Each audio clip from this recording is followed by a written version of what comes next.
بسم الله الرحمن الرحيم. بسم الله الرحمن الرحيم. السلام عليكم ورحمة الله وبركاته.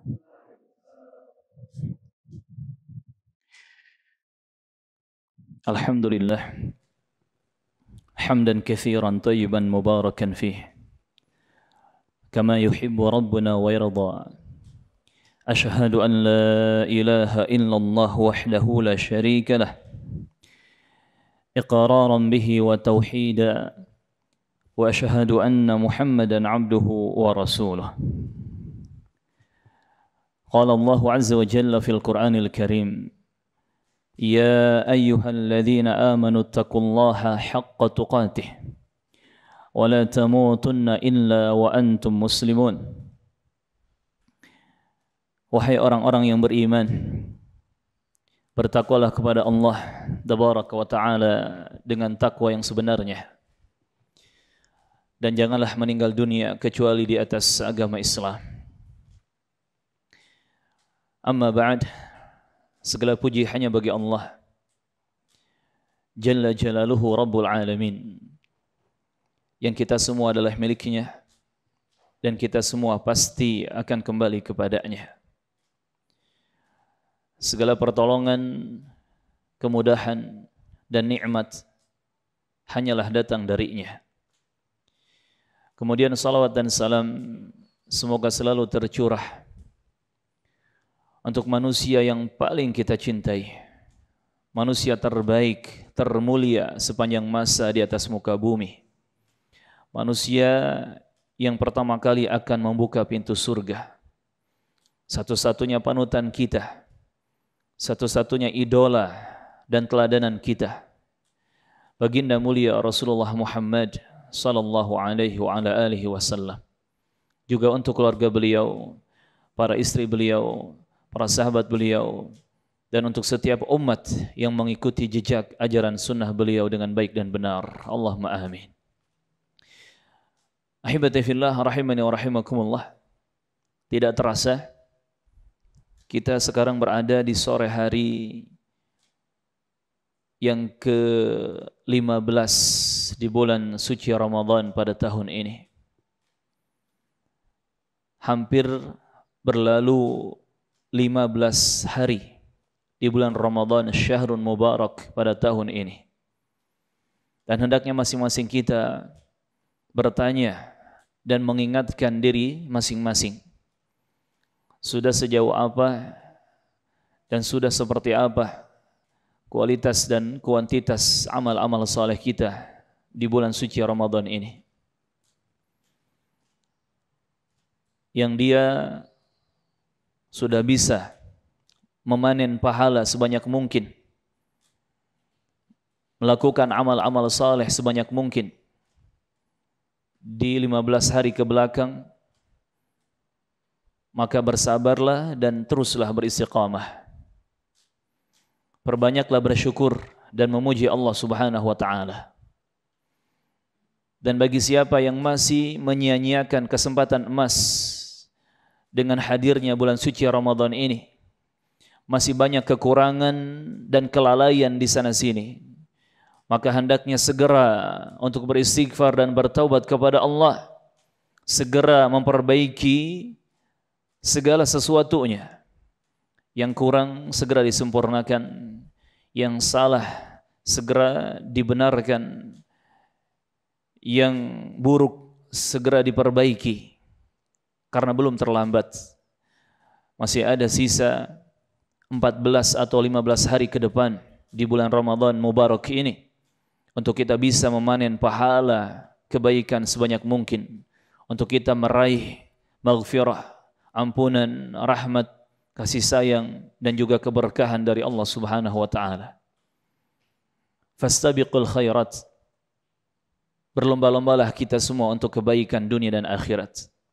Badiru bil a'mal, bersegeralah kita untuk melakukan amal-amal saleh, amal ibadah dan kebaikan. Ahibati fillah, teman-teman jamaah rahimani wa rahimakumullah yang saya cintai karena Allah Subhanahu wa Ta'ala. Dan di sore hari 15 Ramadan ini tahun 1442 Hijriah, Allah Subhanahu wa taala memberikan izin dan pertolongan untuk saya bisa bertemu dengan teman-teman semua di sini. Kita bisa merasakan nikmat Ramadan, puasanya, salat tarawihnya, tilawah Qur'annya, sedekahnya, dan amal-amal soleh lainnya.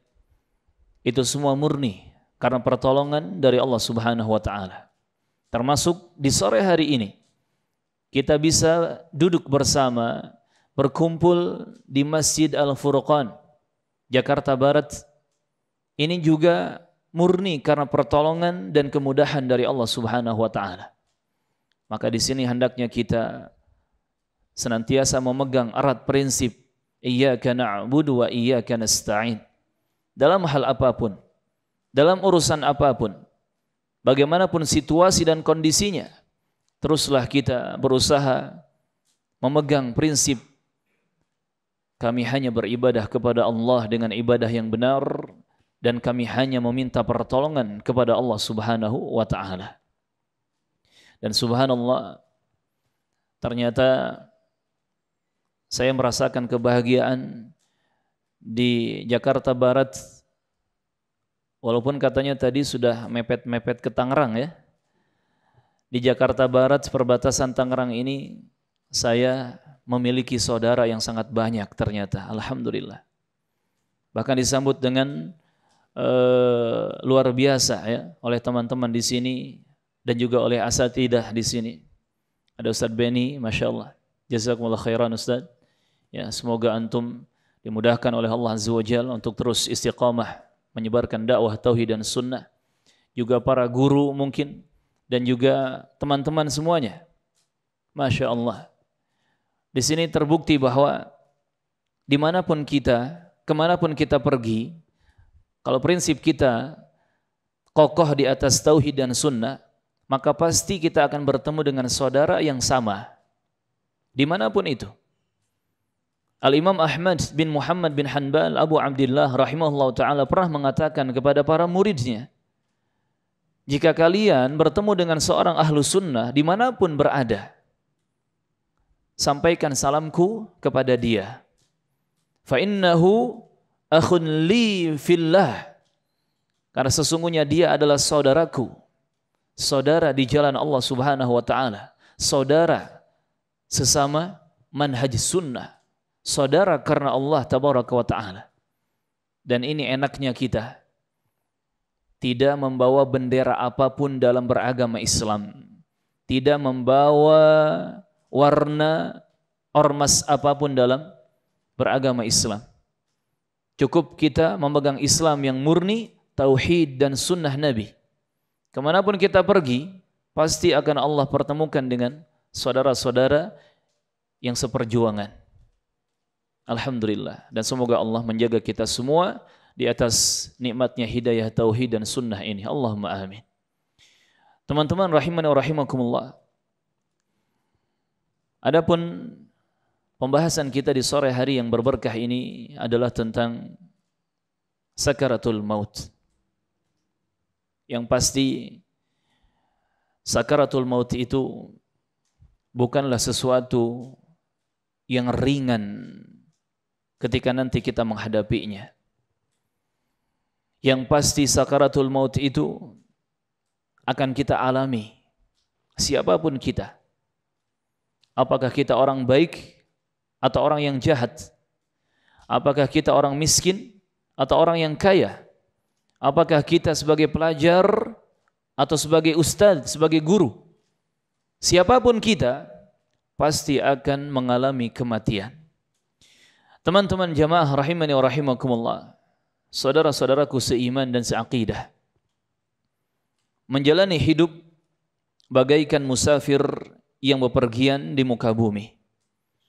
Sang musafir telah menyiapkan segala perbekalan yang bisa memudahkan perjalanan yang ia tempuh. Namun disadari atau tidak, perjalanan akan terhenti tatkala sang musafir dihampiri oleh keadaan yang setiap orang tidak pernah menyangka kalau ia akan menghampirinya. Sang pemutus kelezatan. yang menghentikan segala aktivitas dan kegiatan, yang membuat pandangan mata kehilangan apa yang dilihat. Lidah tidak bisa berkata dan berucap. Tangan tak mampu bergerak dan kaki tak lagi mampu melangkah. Itulah yang dinamakan al-maut, kematian. Sang pemutus kelezatan, sang pemutus kenikmatan. Dari Abu Hurairah radhiyallahu anhu, Abdurrahman bin Sakhar ad-Dawsi al-Yamani, diriwayatkan oleh Ibnu Majah, At-Tirmidzi, An-Nasa'i dan juga Ahmad. Rasulullah bersabda sallallahu alaihi wasallam, "Aktsiru dzikra hadzimil ladzat al-maut." Perbanyaklah oleh kalian mengingat sang pemutus segala kelezatan. Perbanyaklah oleh kalian mengingat sang penghancur segala kenikmatan, yaitu kematian. Jamaah rahimani wa rahimakumullah. Di sini Rasulullah mengajak kita untuk kita memperbanyak mengingat mati. Bukan mengingat dunia. Bukan mengingat cita-cita duniawi kita. Makanya dalam satu riwayat yang sahih, ketika Nabi ditanya, siapakah mukmin yang paling akyas, yang paling cerdas dan pintar? Rasulullah sallallahu alaihi wasallam menjawab, "Aktsaruhum lil mauti dzikra wa ahsanuhum lima ba'dahu isti'dadan." Mukmin terpintar, mukmin tercerdas, dua karakternya. Pertama, dia adalah yang paling banyak mengingat kematian. Yang kedua, dia adalah yang sangat bagus, paling bagus persiapan bekalnya untuk kehidupan akhirat. Itulah mukmin yang paling cerdas dan paling pintar menurut standar Rasulullah Muhammad sallallahu alaihi wasallam. Maka coba kita mengingat teman-teman, barakallahu fikum, berapa usia kita sampai sore hari ini? Berapa tahun kita sudah mengarungi kehidupan dunia? Mungkin ada yang belasan tahun, ada yang di atas 20, 30, 40, 50, atau bahkan mungkin sudah ada yang melewati usia Rasulullah alaihi wassalam. Pertanyaannya, sudah sebanyak apa kita mengingat kematian di hari-hari kita? Dan sudah sebagus apa, seindah apa persiapan bekal kehidupan kita untuk akhirat? Kalau ternyata jawabannya masih banyak kekurangan, masih banyak enggak siapnya, masih banyak enggak ngertinya, na'udzubillah, berarti kita masih jauh dari kriteria pintar dan cerdas sebagai seorang mukmin menurut Rasulullah sallallahu alaihi wasallam. Ahibati fillah rahimani wa rahimakumullah. Setiap yang bernyawa pasti akan tiba ajal kematiannya. Setiap yang bernyawa pasti akan mengalami kematian. Hal ini pasti terjadi dan tidak bisa ditolak. Allah Subhanahu wa taala mengingatkan kita akan hal ini. Yang kekal abadi hanyalah Allah tabaraka wa taala semata. Semua akan binasa. Semua akan sirna. Semua selain Allah akan tiada. Di surah Ar-Rahman Allah Subhanahu wa taala berfirman, "Kullu man 'alaiha fan wa yabqa wajhu rabbika dzul jalali wal ikram."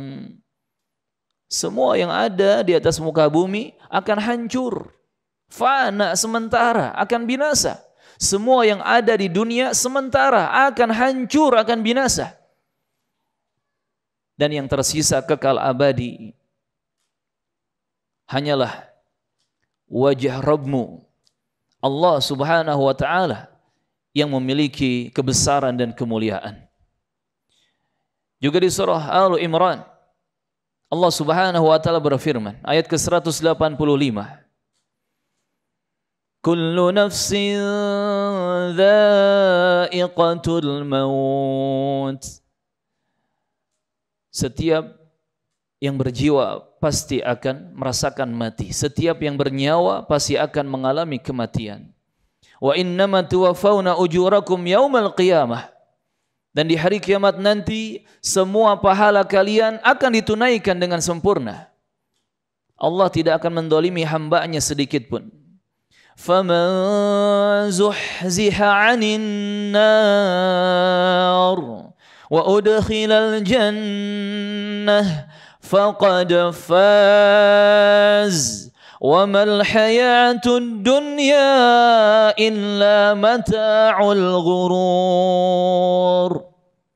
Dan siapa saja yang dia dijauhkan, diselamatkan dari siksa api neraka, dan dia dimasukkan ke dalam jannah, ke dalam surga Allah yang dijanjikan, faqad faz, sungguh dia telah beruntung, dia menang, dia sukses, dia berhasil. Dan ketahuilah, kehidupan dunia yang sekarang sedang kita alami ini, dunia hanyalah perhiasan yang menipu saja. Teman-teman rahimani wa rahimakumullah, setiap insan mungkin berharap bisa hidup kekal dan lebih lama. Namun tidak ada yang bisa kekal hidup di muka bumi. Nabi SAW bahkan tidak diberikan kekekalan hidup. Allah Subhanahu wa ta'ala mengingatkan nabinya bahwa Nabi Muhammad itu akan mati. Lalu bagaimana dengan kita, teman-teman? Kita bukan nabi, bukan rasul. Kita bukan malaikat. Allah Subhanahu wa taala mengingatkan Nabi Muhammad sallallahu alaihi wasallam di surah Az-Zumar ayat ke-30. Innaka mayyitun wa innahum mayyitun. Sesungguhnya engkau wahai Muhammad akan mati dan mereka semua manusia itu akan mati. Subhanallah, ahibati fillah rahimani wa rahimakumullah. Allah mempertegas di surah Al-Anbiya ayat ke-34 dan 35. Wa ma ja'alna li basharin min qablikal khuld. Dan tidak kami berikan kekekalan hidup kepada manusia seorang pun sebelum engkau. Afa in mitta fahumul khalidun. Apakah ketika engkau wahai Muhammad meninggal dunia, apakah mereka akan hidup terus kekal abadi? Sekali-kali tidak. Justru semuanya akan mati.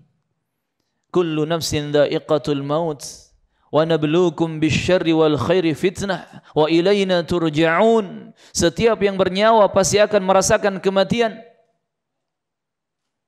Dan kata Allah, kami menguji kalian semua dengan kebaikan dan juga dengan keburukan sebagai ujian. Dan kepada kamilah kata Allah, kalian semua akan dikembalikan. Kita semua milik Allah. Dan kita semua akan kembali kepada Allah tabaraka wa ta'ala. Ahibati fillah, teman-teman seperjuangan, rahimani wa rahimakumullah. Maka dari uraian di atas, jelas bagi kita bahwa kematian pasti akan menghampiri. Kapan dan dimanapun kita berada, suka maupun duka, sendiri maupun dalam keramaian, tidak ada yang bisa menghindar dari musibah al-maut, kematian. Sehingga bagaimanapun manusia berusaha menghindar darinya, kematian itu pasti akan mengejarnya. Allah Subhanahu wa taala berfirman di surah An-Nisa ayat ke-78, "Aina ma takunu yudrikkumul maut walau kuntum fi burujim musyayyadah." Dimanapun kalian berada, pasti kematian akan mendapati kalian. Tidak bisa kalian bersembunyi. Walaupun kalian bersembunyi di benteng-benteng yang sangat kokoh, yang tertutup rapat, kematian pasti akan menghampiri. Juga Allah berfirman di surah Al-Jumu'ah ayat yang ke-8, "Qul innal mauta alladhi tafirruna minh fa innahu mulaqikum." Katakanlah, sesungguhnya al-maut, kematian yang kalian selalu lari darinya, ia akan menghampiri kalian. Ia akan mendatangimu. Kematian akan datang kepada kita jemaah.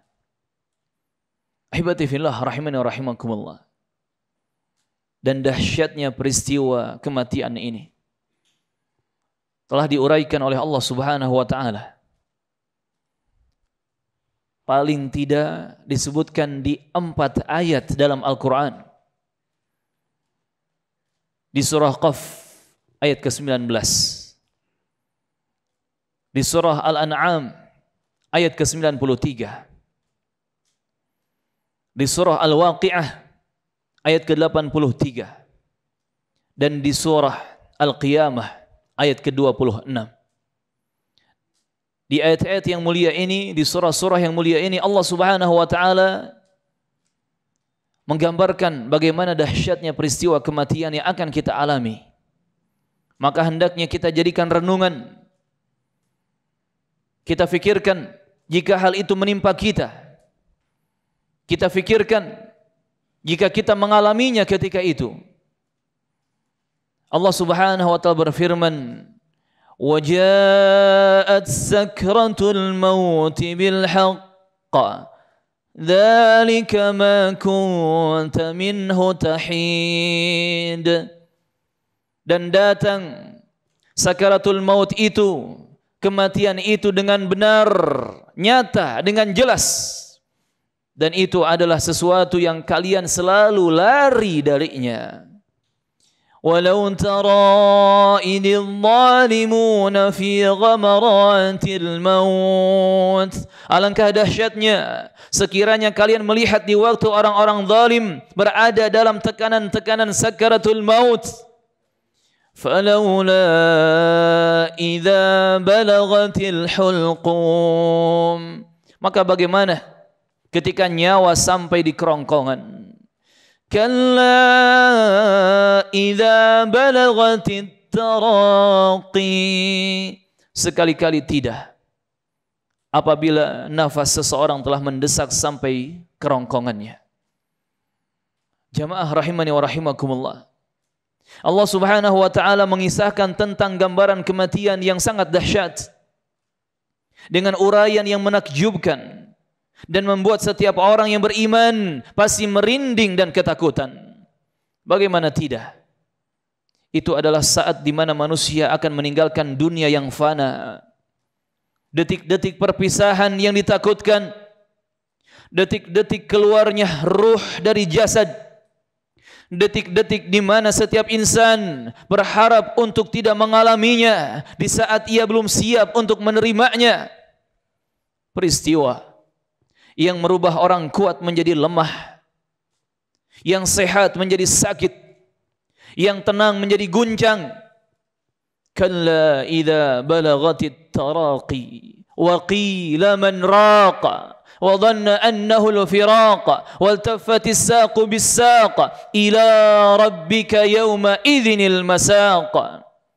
Di surah Al-Qiyamah ayat 26 sampai 30 Allah Subhanahu wa taala berfirman, sekali-kali tidak apabila nafas seseorang telah mendesak sampai kerongkongannya dan dikatakan kepadanya, siapakah yang dapat menyembuhkanmu?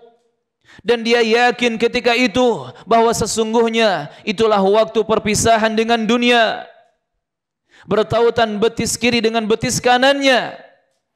Dan kepada Allah mereka semua dikembalikan. Jamaah rahimani wa rahimakumullah. Kalau kita bertanya dan ditanya, siapakah kiranya yang bisa menenangkan seorang hamba yang berada dalam keadaan sekarat menjelang ajal? Mampukah sang dokter memberi ketenangan terhadap jiwanya? Adakah obat yang bisa meringankan penderitaannya? Adakah sarana duniawi yang bisa menghibur kegalauan hatinya? Tidak ada yang bisa dilakukan ketika detik-detik itu tiba, kecuali ruqyah dan talqin dengan kalimat tauhid, la ilaha illallah. Hanya itu yang akan menenangkan penderitaannya. Doa dan ruqyah yang mampu menghibur dan meredam kondisinya. Allahu akbar, subhanallah. La haula wala quwata illa billah. Jamaah barakallahu fikum. Hati berdebar, tubuh gemetar, lidah serasa membeku tak mampu berucap dan berujar. Hanya pandangan mata yang menengadah ke atas langit, seolah ia ingin didengar suara hatinya oleh Allah Tabaraka wa Ta'ala Ar-Rahman. Ingin ditenangkan kegelisahan dan kegundahan jiwanya. Saudara-saudaraku, wallahi demi Allah, sungguh hal ini adalah saat-saat menakutkan dan sangat menyedihkan. Setelah itu tidak ada yang lain kecuali hanya janji dan ancaman. Andai kita mau merenungkan dengan tenang, walau kita sedang bergelimang dengan kenikmatan, pastilah yang akan kita rasakan kehidupan yang keruh dan dunia menjadi hina bagi kita. Dunia yang luas terasa sempit, semua yang indah seolah telah tiada, manis terasa getir dan pahit. Al-Imam Shumayt bin Ajlan rahimahullah ta'ala mengatakan, Man ja'ala al-mauta nasaba 'ainaihi lam yubali bi dhaiqid dunya wala bi sa'atiha. Siapa saja yang menjadikan kematian al-maut selalu ada di hadapan kedua matanya, maka dia tidak akan peduli dengan kesempitan, dengan kesulitan dunia.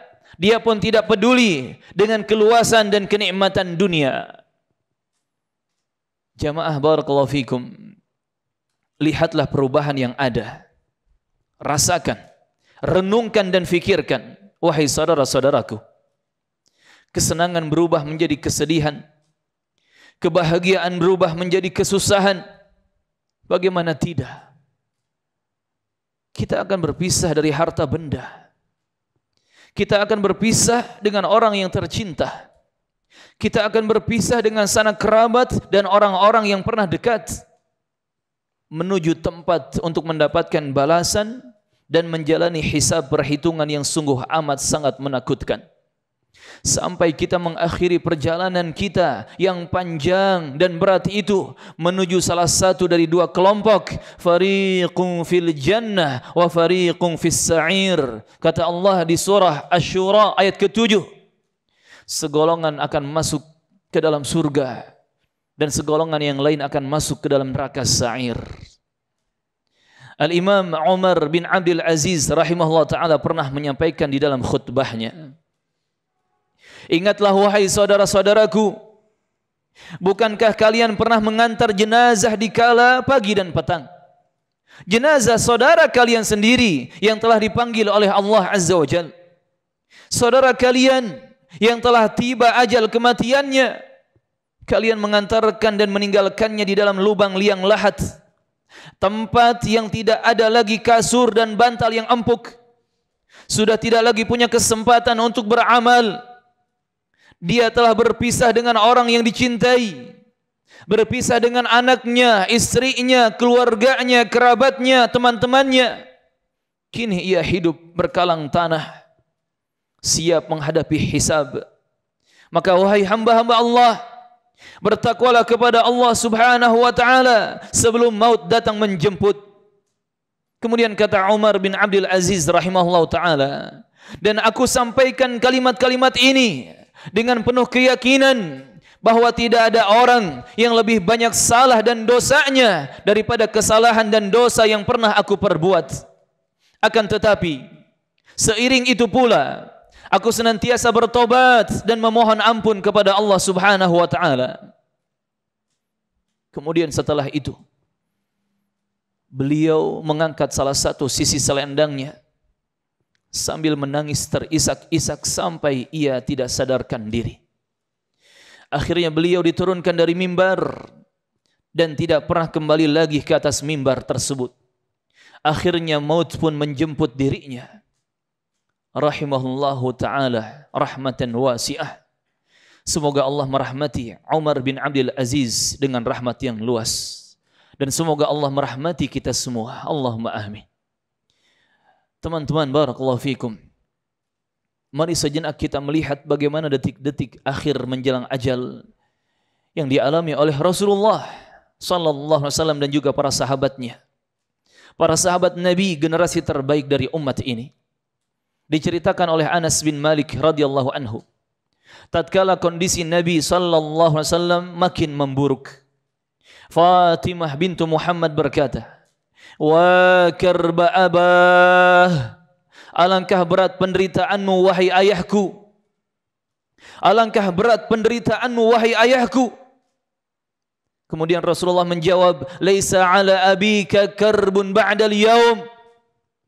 Tidak ada penderitaan untuk ayahmu setelah hari ini wahai putriku. Jamaah rahimani wa rahimakumullah.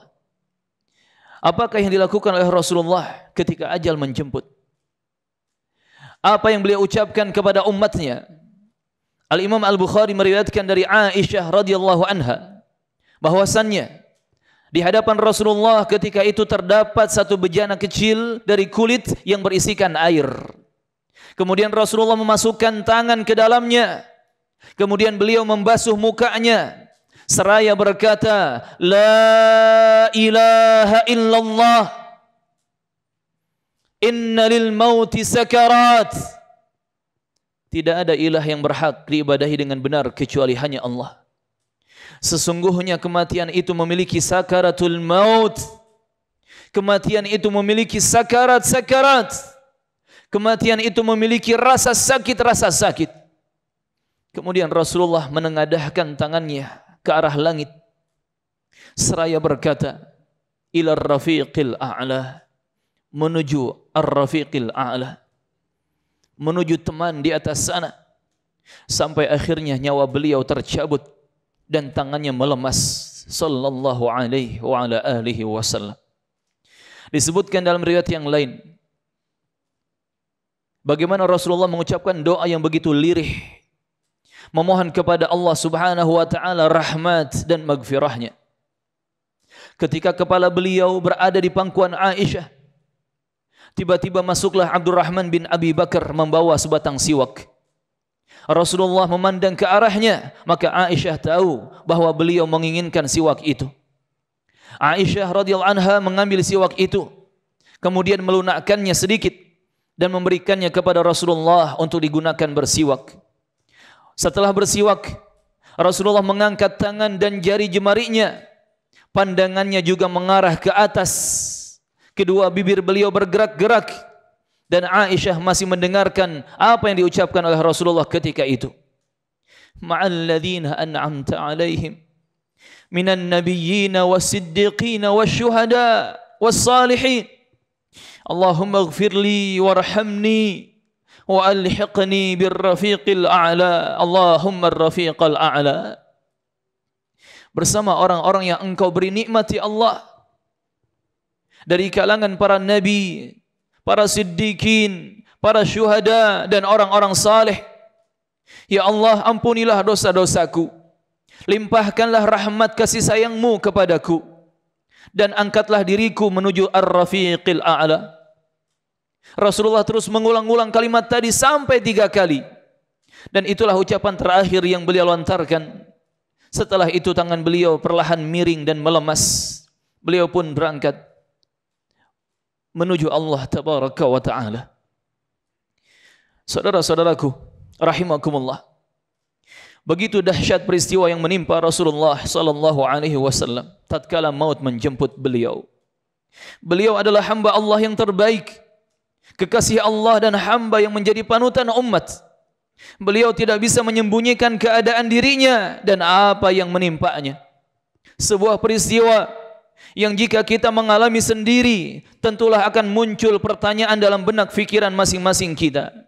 Mampukah kita menghadapinya dengan ketegaran, dengan kesabaran, dan dengan akhir yang baik? Hanya kepada Allah jualah kita memohon agar dimudahkan segala urusan tatkala maut menjemput. Jamaah barakallahu fikum. Lalu bagaimana kondisi yang dialami oleh sebagian sahabat Nabi radhiyallahu taala anhum tatkala maut menjemput mereka? Lihatlah Abu Bakar As-Siddiq, Abdullah bin Uthman radhiyallahu anhu ketika menjelang wafatnya. Ia berkata kepada putrinya Aisyah radhiyallahu anha, menjawab ucapan putrinya Aisyah radhiyallahu anha. Ketika Aisyah mengatakan kepada ayahnya, celakalah, tangis apa yang bisa dilakukan seorang pemudi bila suatu hari dadanya bergemuruh karena kesedihan. Kemudian ayahnya yaitu Abu Bakar As-Siddiq langsung menyingkap wajahnya yang tertutup dengan kain sambil berkata, la taquli hakadha, jangan berkata seperti itu wahai putriku, lakin quli, akan tetapi ucapkanlah, wajaat sakratul mauti bil haqq, dzalika ma kunta minhu tahid, dan datanglah sakaratul maut dengan benar, dengan sebenar-benarnya, itulah yang kalian selalu lari darinya. Coba kita lihat, ahibati fillah rahimani wa rahimakumullah. Lalu apa yang diucapkan Abu Bakar kepada Aisyah ketika itu? Kata Aisyah atau kata Abu Bakar kepada Aisyah, coba wahai Aisyah, lihat dua helai pakaian ini, cuci dan gunakan untuk mengkafani tubuhku, karena orang yang hidup lebih membutuhkan kain yang baru ketimbang orang yang sudah mati. Jamaah rahimakumullah, juga lihatlah Umar bin Khattab radhiyallahu anhu. Putra beliau yaitu Abdullah bin Umar menceritakan, saat itu kepala Umar bin Khattab berada di pangkuanku. Saat setelah beliau tertikam, ia berkata, letakkanlah kepalaku di atas tanah. Aku mengira beliau sudah bosan berada di pangkuanku. Aku pun memenuhi permintaannya. Kemudian beliau berkata, wailun li wa wailun li ummi in lam yaghfirillahu azza wa jalla li. Sungguh celaka aku dan sungguh celaka pula ibuku jika Allah tidak juga mengampuni dosa-dosaku. Jamaah rahimakumullah, juga lihatlah seorang Abu Hurairah Abdurrahman bin Sakhr Ad-Dawsi Al-Yamani radhiyallahu anhu. Diriwayatkan oleh Hammam, ketika Abu Hurairah menghadapi sakaratul maut, ia menangis sejadi-jadinya. Dikatakan kepadanya, ma yubkika ya Abu Hurairah, apa yang membuatmu menangis wahai Abu Hurairah? Kemudian Abu Hurairah menjawab, qillatuz zad wa ba'dal mufaza'ah al-jannah awin nar. Aku menangis karena bekal yang sangat sedikit yang aku miliki. Aku menangis karena bekal yang sangat sedikit yang aku miliki. Sementara perjalanan sangatlah panjang dan akhirnya hanya ada surga atau neraka. Subhanallah, Allahu Akbar, la haula wa la quwata illa billah. Jamaah rahimakumullah, lihatlah mereka, generasi terbaik umat ini. Apa yang mereka ucapkan, apa yang mereka harapkan, apa yang mereka lantunkan, apa yang mereka rindukan untuk diri mereka, kesemuanya berharap kemudahan dan ampunan dari Allah Subhanahu wa taala Ar-Rahman. Maka saudara-saudaraku, bergetar hati ini, berdebar dada ini, gemetar tubuh kita, seolah kaki kita tak lagi mampu menopang tubuh yang ketakutan. Kafa bil mauti wa'idhan, kafa bil mauti wa'idhan. Maka cukuplah kematian sebagai nasihat untuk kita semua. Cukuplah kematian sebagai nasihat untuk kita semua. Ahibati fillah rahimani wa rahimakumullah. Semoga kita senantiasa bisa memulai sesuatu dengan kebaikan dan mengakhirinya dengan kebaikan pula. Salah seorang sahabat Nabi yaitu Mu'adz bin Jabal radhiyallahu anhu menyampaikan wasiat kepada putranya. Ya bunai, idza shallaita shalli salata muwaddi', la tadhunnu annaka ta'udu ilaiha abadan. Wa'lam ya bunai, annal mu'min yamutu bainal hasanatain. Hasanah qaddamaha wa hasanah akharaha. Kata Mu'adz bin Jabal kepada putranya, wahai anakku, ya bunai, wahai anakku, salatlah engkau seperti salatnya orang yang akan berpisah atau meninggal dunia. Dan jangan pernah engkau menyangka akan bisa kembali mengerjakannya setelah itu. Ketahuilah wahai anakku, Tidaklah seorang mukmin mati melainkan kematiannya berada antara dua kebaikan. Kebaikan yang telah dikerjakan dan kebaikan yang belum dikerjakan. Semoga Allah senantiasa memberikan taufiknya kepada kita semua, memudahkan semua urusan kita, menjadikan kita hamba yang gemar bertaubat dan selalu ingat akan kematian sang penghancur kelezatan dan segala kenikmatan. Semoga Allah memasukkan kita ke dalam jannah firdaus bersama Rasulullah, bersama Abu Bakar, bersama Umar, bersama Utsman, Ali dan semua sahabat Nabi yang mulia. Allahumma amin. Rabbana ighfir lana wa liwalidina warhamhum kama rabbawna shighara. Allahumma inna nas'aluka al-huda wat-tuqa wal-'afafa wal-ghina. Allahumma ya muqallibal qulub thabbit qulubana ala dinik. Ya musarrifal qulub sarrif qulubana ila ta'atik. Allahumma sallimna wa ghanimna fid dunya wal akhirah. Allahumma rfa'anna al-bala wal wabah. Allahumma adhib anna, Allahumma ab'id anna virus qarana. Allahumma rabbana atina fid dunya hasanah wa fil akhirati hasanah wa qina adzaban nar. Wa akhiru da'wana anil hamdulillahi rabbil alamin. Assalamualaikum warahmatullahi wabarakatuh.